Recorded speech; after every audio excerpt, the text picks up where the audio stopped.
So first of all, it's normal if your zucchini plant is only grown all male flowers, or sometimes it's the opposite, it's grown all female flowers. Most of the plant will produce male flowers. The reason why they produce male flowers too is because they attract the bees, and it's less energy to produce male flowers. Kind of sad for our male, but it's true.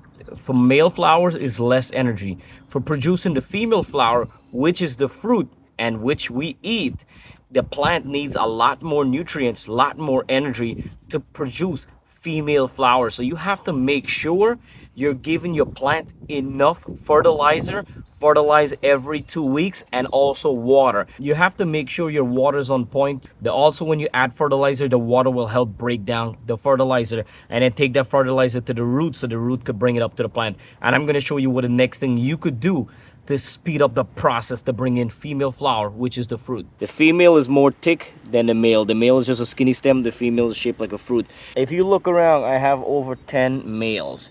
So what to do if you have 10 males and you want some female? Pinch out some of your male. If you have 10 male, I would remove about 4 male. So this, and also prune out 1 or 2 of your bottom leaf. This will speed up the growing process.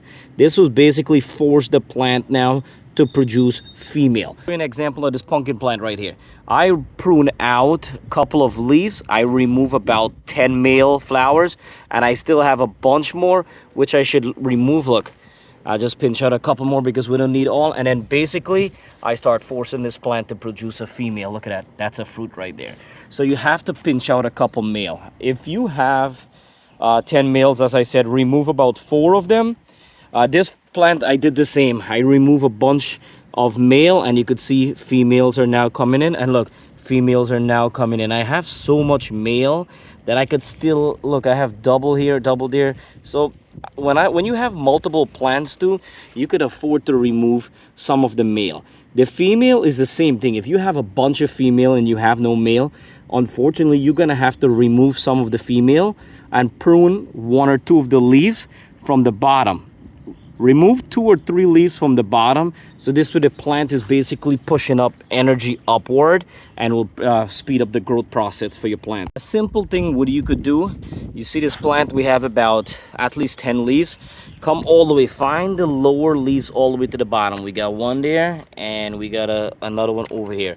So I just remove 2 of the leaves from the bottom, and then we have, look, we don't have any female here, no female. So what I'll do, I'll take about 3 males there. See that? Now this simple thing that I did, now the plant, instead of giving energy to the 2 leaves, are giving energy to the 3 male flowers. Now the plant will come and start growing the top of the plant, which will be forcing the plant and bringing our female and producing, you know, new male, new female. Good to plant 2 to 3 zucchini plants. So just in case one of you plant 1 plant, it's really a less chance of harvesting stuff, because sometimes you grow all female and you have no male. Like, where you get that male to pollinate? If you don't pollinate, you're not gonna have a fruit. So grow 2 to 3 plants, and this way you could get different male, different female, cross pollinate, and you'll get tons of harvest and not lose anything. Don't forget to click the like button, and if you're new, click the subscribe button. It's 100% free. Every time I upload a video, you guys will get it right away from Green Tea Garden. Thank you so much. And any question, comment below. I love to answer all your questions, and I'll see you next time on Green Tea Garden.